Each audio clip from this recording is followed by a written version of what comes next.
ചോദ്യപേപ്പർ മാറിയതിൽ അച്ചടക്ക നടപടിയുമായി PSC. പരീക്ഷാ കേന്ദ്രത്തിന്റെ ചുമതലയുണ്ടായിരുന്ന ഉദ്യോഗസ്ഥനെ സസ്പെൻഡ് ചെയ്യും. വീഴ്ചയുണ്ടായതോടെ ഒരു ദിവസം 2 പരീക്ഷ നടത്താനുള്ള PSCയുടെ പുതിയ പരീക്ഷണവും ചോദ്യം ചെയ്യപ്പെടുകയാണ്.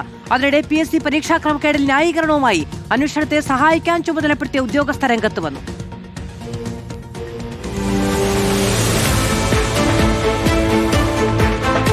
പരീക്ഷാ കേന്ദ്രത്തിന്റെ ചുമതലയുണ്ടായിരുന്ന PSC ആസ്ഥാനത്തെ ഡെപ്യൂട്ടി സൂപ്രണ്ടിനെയാണ് അന്വേഷണ വിധേയമായി സസ്പെൻഡ് ചെയ്യാൻ തീരുമാനിച്ചത്.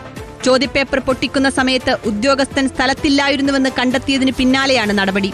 പരീക്ഷ നടന്ന ആലപ്പുഴ ലജനത്ത് സ്കൂൾ പ്രിൻസിപ്പലിനോടും PSC വിശദീകരണം തേടി. അതേസമയം PSC പരീക്ഷാ നടത്തിപ്പിലെ ഗുരുതര വീഴ്ചയ്ക്കു കാരണം ചെയർമാൻ MR ബൈജുവിന്റെ പുതിയ പരിഷ്കരണമാണെന്ന വിമർശനം ഉയർന്നിട്ടുണ്ട്.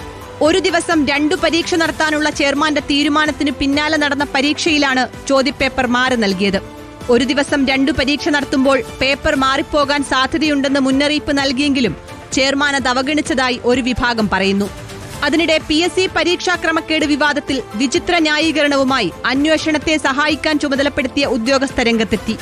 പരീക്ഷകളിൽ ക്രമക്കേട് നടന്നിട്ടില്ലെന്നാണ് ഉദ്യോഗസ്ഥ സന്ധ്യപ്രഭ സമൂഹമാധ്യമത്തിൽ പോസ്റ്റ് ചെയ്ത കുറിപ്പിൽ പറയുന്നത്.